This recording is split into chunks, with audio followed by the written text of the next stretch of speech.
If I takes, he takes. So let's take here. And then once the queen takes, he's attacking this. And then I have, oh, he took this first. Well, I don't mind if he takes that first. Let's just take here then. But he still wants to take this pawn. I don't want to allow that. So I'll play c4 to guard the pawn. And then I'll castle on the next move.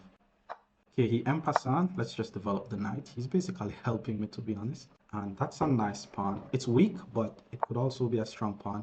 He develops his knight. I'll simply castle my king. He's not able to take. And then once he develops his bishop, I'll also develop my bishop, applying some pressure here. And okay, now he should be able to take. Because then if I take, he take. Okay, maybe. Yeah, my bishop is not in a good position, actually. Let's pull it back to f4. So now he's not able to take. So I just wasted some time there, so that's bad. My development is not too bad though. He develops his bishop to attack my queen. Let's just go queen e2. And then I want to get my rooks in the game. Simple stuff. I may put my bishop here just to bait him to play h6. And then I'll sack the bishop. Okay, so he goes here. So he's looking to trade. So I'm going to go here. That's what I wanted to do. And then once he plays h6, then we sack the bishop.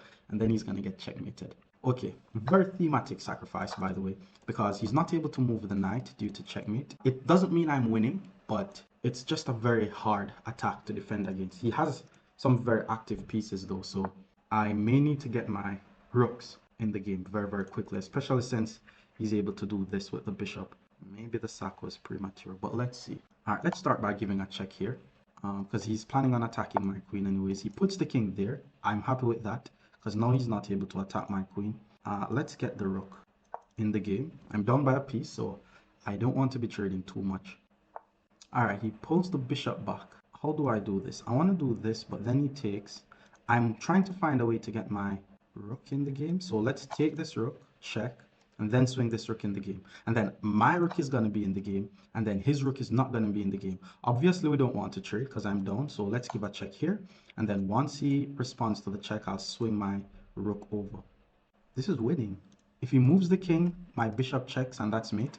If he puts the king here, my rook comes over with check, and he has to block with one of his pieces. Okay, we won a game. Yeah, this bishop h6 sacrifices is very thematic. Oh, but then he's able to block with his knight. But if he blocks with his knight, I check, king has to move, and then I grab the knight, and I'm still winning. So let's give a check here. The king has to go here. I could check here, but then the king goes here. So let's take this, and then on the next move, I'll swing over my rook. So he's trying to trade queens, but this check is just completely winning. If he moves the king, I grab the queen. If he blocks with the bishop, I grab the bishop. I mean, he's probably going to resign here, to be honest.